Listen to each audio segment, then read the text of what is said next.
Hello friends, स्वागत है आपका अपने YouTube channel popular study point में। आज हम लोग आयु से संबंधित प्रश्न को सॉल्व करेंगे और मैं आपको इसका आसान तरीका बताऊंगा ताकि आप लोगों को इसमें कोई परेशानी नहीं हो और इसको समझने में किसी तरह की कोई समस्या ना हो, ताकि आप लोग आयु से संबंधित किसी भी प्रश्न को बनाने से पहले किसी भी प्रकार की कोई समस्या ना आए। तो हम लोग अभी बात करेंगे आयु से संबंधित कुछ ऐसे टॉपिक के बारे में।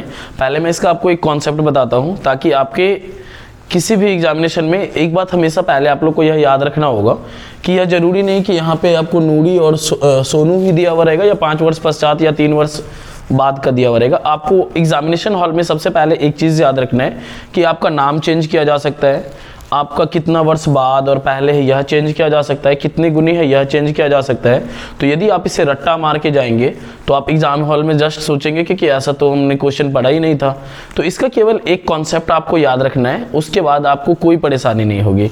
हमेशा याद रखना है सबसे पहले इसमें केवल आपको 3 स्टेप करना है। 3 स्टेप के माध्यम से आप किसी भी उम्र वाले सवाल को आसानी से बना पाएंगे। यह क्लास 10 से रिलेटेड है और यह केवल क्लास 10th में नहीं, आप लोग यदि आगे चल के यदि आप ITI का भी मतलब फॉर्म भरना चाहते हो, पॉलिटेक्निक का भी भरना चाहते हो या फिर किसी भी कॉम्पिटिटिव एग्जाम में, तो यह अक्सर पूछे ही जाते हैं।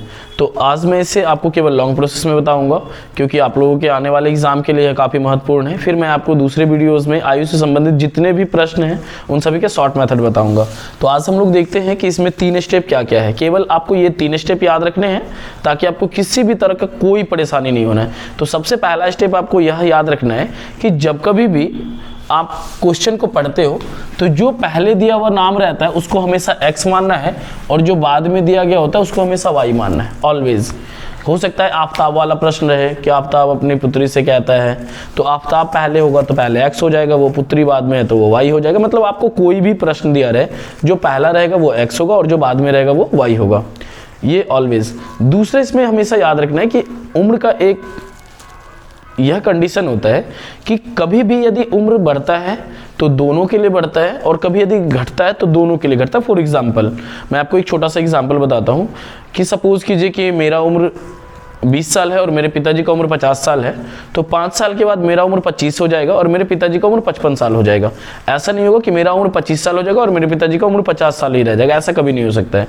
मैं और आपको एक छोटा सा एग्जाम्पल बताने का कोशिश कर रहा हूँ। सपोज कीजिए कि दुर्गा पूजा में मेरा तबीयत खराब हो गया और मैं दुर्गा पूजा में घूम नहीं सका, तो ऐसा कभी नहीं होगा कि जब मेरा तबीयत ठीक हो जाएगा तो मेरे लिए फिर से दुर्गा मेला लग जाएगा, ऐसा कभी हो ही नहीं सकता है। या कोई भी पर्व और त्यौहार में यदि आप बीमार हो तो आपके लिए कभी भी समय नहीं रुकता है, समय का जो काम है वो चलता ही रहता है। जस्ट लाइक उसी तरह कभी भी यदि मान लीजिए 5 साल पहले की बात किया जाएगा कि मेरा उम्र कितना है और मेरे पापा का उम्र कितना है, तो आज यदि मेरा उम्र 20 साल है तो 5 साल पहले मेरा 15 होगा, स्वाभाविक है, और मेरे पिताजी का उम्र 45 होगा।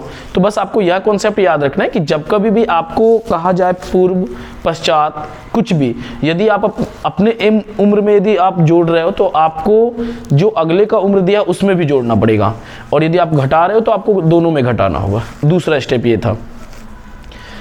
थर्ड स्टेप है कि ऑलवेज गुना जब कभी भी होगा तो दूसरे वाले में होगा। किस वाले में होगा? दूसरे वाले में। तो दूसरे वाले का क्या मतलब है, अभी जब हम इसे सॉल्व करेंगे तो हम लोग इसे अच्छी तरीके से समझेंगे। तो एक बार मैं फिर से आपको 3 स्टेप बता देता हूँ। सबसे पहला स्टेप यह है कि जो भी पहले नाम दिया हुआ रहेगा वो हमेशा x होगा और जो बाद में दिया गया होगा वो हमेशा y होगा। दूसरा स्टेप है कि यदि हम लोग जोड़ेंगे तो दोनों में जोड़ेंगे और घटाएंगे तो दोनों में घटाएंगे। तीसरा स्टेप है कि गुना हमेशा दूसरे वाले में होगा। गुना हमेशा किस में होगा? दूसरे वाले में। तो चलिए हम लोग देखते हैं कि ये दूसरे वाले क्या है, दोनों में क्या है, ये क्या है, अभी हम लोग बात करेंगे। तो देखिए सबसे पहले हम लोग यहाँ पे देख रहे हैं कि पहले क्या दिया गया है, नूरी का उम्र दिया गया है ना। तो नूरी का मतलब होता है, तो लिखेंगे माना कि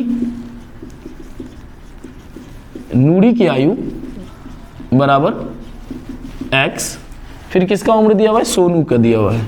हमेशा याद रखना है कि यहाँ पे आपका नाम चेंज हो सकता है, कुछ भी चेंज हो जाए, लेकिन यदि आपको यह 3 स्टेप पता है तो आप कुछ भी दिया रहेगा तो आप आसानी से बना पाएंगे। ठीक है, माना कि नूरी की आयु x, सोनू की आयु y।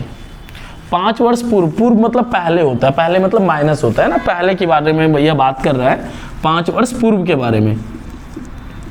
तो 5 वर्ष पूर्व नूरी की आयु पूर्व मतलब हमेशा जो उम्र घटाया जाता है वर्तमान समय में घटाया जाता है। कितने, कौन से समय में? वर्तमान समय में। फॉर एग्जाम्पल अभी यदि मैं 20 मेरा उम्र है तो 5 साल पहले कितना हो जाएगा? 15 हो जाएगा। 40 है तो 5 साल पहले 35 हो जाएगा। मतलब जो प्रेजेंट टाइम में रहता है उसमें घटाया जाता है। तो प्रेजेंट टाइम में उसका x है, 5 साल पहले की बात कर रहा है, तो प्रेजेंट टाइम में क्या करेंगे? 5 घटा देंगे। अभी मैंने आपको बताया था कि जब घटाएंगे तो दोनों में, जोड़ेंगे तो दोनों में। आपको दोनों में नहीं दिया हुआ रहेगा कि दोनों में घटाया जा रहा है, लेकिन जब कभी भी घटाएंगे तो अपने मन से क्या करेंगे? दोनों में घटा देंगे। तो 5 वर्ष पूर्व नूरी की आयु यदि x-5 है तो नूरी के साथ कौन है भाई? सोनू है। तो सोनू की आयु भी क्या हो जाएगा? y-5। कहीं कोई दिक्कत नहीं है, ठीक है। अब देखिए क्या करना, क्या है इसको, पहले का मतलब था जो पहले आप निकाले मतलब x-5, बाद का मतलब था जो आपने बाद में लिखा y-5। कितनी गुनी थी? 3 गुनी थी। तो मैंने आपको तीसरे स्टेप में बताया था कि हमेशा दूसरे वाले में गुना होता है। तो ये पहला हो गया और ये दूसरा हो गया, तो 3 से गुना कर लीजिए। ऑलवेज याद रखना, जब कभी भी जितना भी गुना होगा हमेशा सेकंड वाले में होगा। याद रखना, इस तरह के किसी भी सवाल में हमेशा किस में होना है? सेकंड वाले में। आपको यदि कोई डाउट लग रहा है तो आप उम्र से रिलेटेड जितने भी क्वेश्चन आपके बुक में है आप उसे इसी तरह से सॉल्व करें, आपको कहीं भी कोई समस्या नहीं होगी। हमेशा याद रखना, जिसका पहले उम्र है और जिसका बाद में है, दोनों में घटेगा, दोनों में जुटेगा। तो दोनों में मैंने घटाया, गुना क्या किया? दूसरे वाले में। दूसरे वाले का मतलब पहला ये था, दूसरा ये था, इससे गुना कर दिया। x-5 3 गुना y 3y -15, ये x हो गया, ये प्लस इधर आके माइनस हो गया, इधर क्या बचा? -15, और ये माइनस इधर आके प्लस हो गया। x - 3y, 15 में से 5 घट गया, क्या बच गया? 10 बच गया। ये इक्वेशन फर्स्ट हो गया, ठीक है। अब क्या करना है, एक बार फिर से देखेंगे। अब कहा जा रहा है कि 10 वर्ष पश्चात, तो देखिए 10 वर्ष पश्चात फिर से नूरी पहले है तो नूरी की आयु बराबर क्या हो जाएगा? x + 10। पश्चात मतलब बाद के बारे में कहा जा रहा है, ठीक है। ऑलवेज x में ही जुटेगा घटेगा है। तो नूरी है तो फिर क्या किसका लिखना पड़ेगा? सोनू की आयु लिखना पड़ेगा। सोनू की आयु क्या हो जाएगा? y + 10, ठीक है। अभी जगह के अभाव की वजह से मैं थोड़ा इधर बना दे रहा हूँ। अब क्या करना है, पहले तो लिखना है भाई x + 10, फिर क्या लिखना है सेकंड वाले को? y + 10। कितना गुना होना है? तो देखिए यहाँ पे लिखा होगा 2 गुनी होना है। कितनी गुनी होनी है? 2 गुनी होना है। तो ऑलवेज किससे मल्टीप्लाई करना है? सेकंड वाले से। तो ये फर्स्ट वाला हो गया और ये सेकंड वाला, 2 से गुना कर दीजिए। x + 10 हो गया, 2 गुना y क्या हो गया? 2y + 2 गुना 10 20 हो गया, ठीक है। ये x हो गया, ये प्लस इधर आके -2y, और ये बच गया क्या? 10, और ये प्लस इधर आके, यहाँ पे देखिए थोड़ा सा एक ये है 2 गुना y क्या हो गया? 2y, और 2 को 10 से मल्टीप्लाई करेंगे तो यहाँ कितना होगा? 20 हो जाएगा, है ना। तो ये 20 जैसे का वैसे उतर जाएगा, ये प्लस इधर आके क्या हो जाएगा? माइनस हो जाएगा। तो ये x - 2y, और 20 में से 10 घट गया 10, ये इक्वेशन क्या हो गया? सेकंड हो गया। अब हम लोग क्या करेंगे, इक्वेशन फर्स्ट और सेकंड की मदद से इसको सॉल्व करेंगे। हमें इसे याद रखना, केवल आपको एक कॉन्सेप्ट याद रखना है। वो कॉन्सेप्ट केवल यही है कि यदि जोड़ेंगे तो दोनों में, घटाएंगे तो दोनों में, गुना हमेशा सेकंड वाले में हो जाएगा। तो 2 गुना y 2y, 2 गुना 10 20, ये y हमेशा x के साथ रहेगा, तो ये प्लस इधर आके माइनस हो गया, और ये प्लस इधर आके माइनस हो गया।